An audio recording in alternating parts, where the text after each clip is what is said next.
மத்தேயு 8ஆம் அதிகாரம்.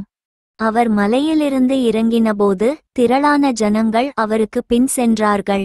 அப்பொழுது குஷ்டரோகி ஒருவன் வந்து அவரை பணிந்து, ஆண்டவரே, உமக்குச் சித்தமானால் என்னைச் சுத்தமாக்க உம்மால் ஆகும் என்றான்.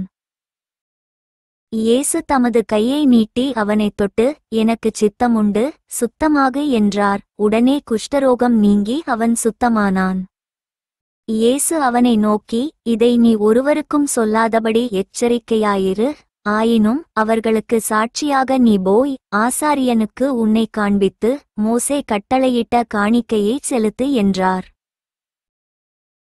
இயேசு கப்பர்நகூமில் பிரவேசித்தபோது 100க்கு அதிபதி ஒருவன் அவரிடத்தில் வந்து, ஆண்டவரே, என் வேலைக்காரன் வீட்டிலே திமிர்வாதமாய் கிடந்து கொடிய வேதனைப்படுகிறான் என்று அவரை வேண்டிக் கொண்டான்.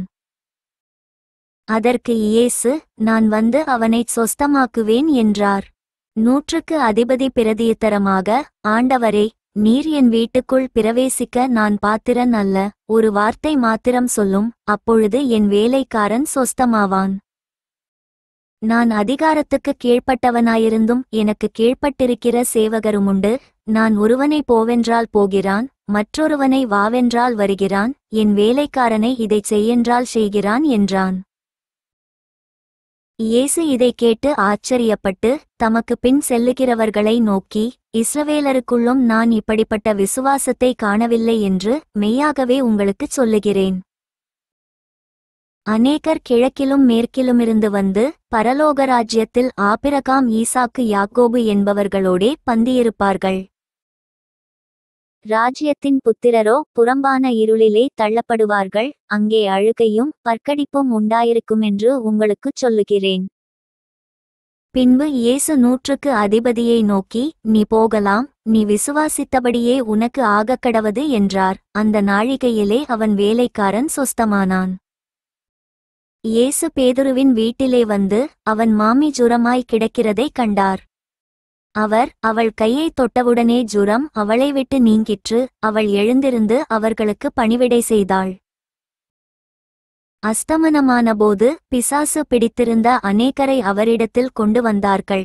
அவர் அந்த ஆவிகளை தமது வார்த்தையினாலே துரத்தி பிணியாளிகளெல்லாரையும் சொஸ்தமாக்கினார். அவர் தாமே நம்முடைய பலவீனங்களை ஏற்றுக்கொண்டு நம்முடைய நோய்களைச் சுமந்தார் என்று ஏசாயா தீர்க்கதரிசியினால் உரைக்கப்பட்டது நிறைவேறும்படி இப்படி நடந்தது. பின்பு திரளான ஜனங்கள் தம்மைச் சூழ்ந்திருக்கிறதை இயேசு கண்டு அக்கரைக்குப் போகக் கட்டளையிட்டார்.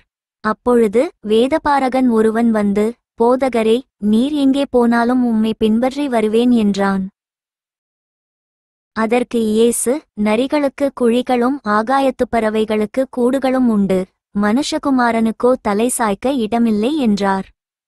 அவருடைய சீஷர்களில் வேறொருவன் அவரை நோக்கி, ஆண்டவரே, முன்பு நான் போய் என் தகப்பனை அடக்கம் பண்ண எனக்கு உத்தரவு கொடுக்க வேண்டும் என்றான். அதற்கு இயேசு, மரித்தோர் தங்கள் மரித்தோரை அடக்கம் பண்ணட்டும், நீ என்னை பின்பற்றி வா என்றார். அவர் படவில் ஏறினபோது அவருடைய சீஷர்கள் அவருக்கு பின் சென்று ஏறினார்கள்.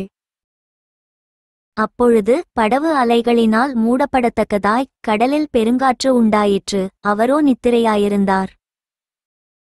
அப்பொழுது அவருடைய சீஷர்கள் வந்து அவரை எழுப்பி, ஆண்டவரே, எங்களை இரட்சியும், மடிந்து போகிறோம் என்றார்கள்.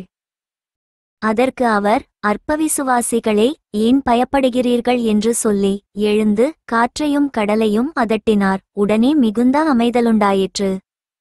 அந்த மனுஷர்கள் ஆச்சரியப்பட்டு, இவர் எப்படிப்பட்டவரோ, காற்றும் கடலும் இவருக்குக் கீழ்ப்படுகிறதே என்றார்கள். அவர் அக்கரையிலே கெர்கெசேனர் நாட்டில் வந்தபோது பிசாசு பிடித்திருந்த 2 பேர் பிரேதக்கல்லறைகளிலிருந்து புறப்பட்டு அவருக்கு எதிராக வந்தார்கள். அவர்கள் மிகவும் கொடியராயிருந்தபடியால் அந்த வழியாக ஒருவனும் நடக்கக்கூடாதிருந்தது. அவர்கள் அவரை நோக்கி, இயேசுவே, தேவனுடைய குமாரனே, எங்களுக்கும் உமக்கும் என்ன காலம் வருமுன்னே எங்களை வேதனைப்படுத்த இங்கே வந்தீரோ என்று கூப்பிட்டார்கள். அவர்களுக்கு கொஞ்ச தூரத்திலே அநேகம் பன்றிகள் கூட்டமாக மேய்ந்து கொண்டிருந்தன. அப்பொழுது பிசாசுகள், நீர் எங்களை துரத்துவீரானால் நாங்கள் அந்த பன்றிக்கூட்டத்தில் போகும்படி உத்தரவு கொடும் என்று அவரை வேண்டிக் கொண்டன. அதற்கு அவர், போங்கள் என்றார். அவைகள் புறப்பட்டு பன்றிக்கூட்டத்தில் போயின. அப்பொழுது பன்றிக் கூட்டமெல்லாம் உயர்ந்த மேட்டிலிருந்து கடலிலே பாய்ந்து ஜலத்தில் மாண்டு போயின.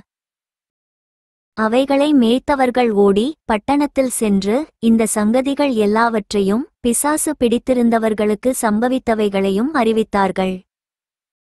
அப்பொழுது அந்த பட்டணத்தார் யாவரும் இயேசுவுக்கு எதிர்கொண்டு வந்து அவரைக் கண்டு தங்கள் எல்லைகளை விட்டு போகும்படி அவரை வேண்டிக் கொண்டார்கள். For more videos, subscribe and like my channel.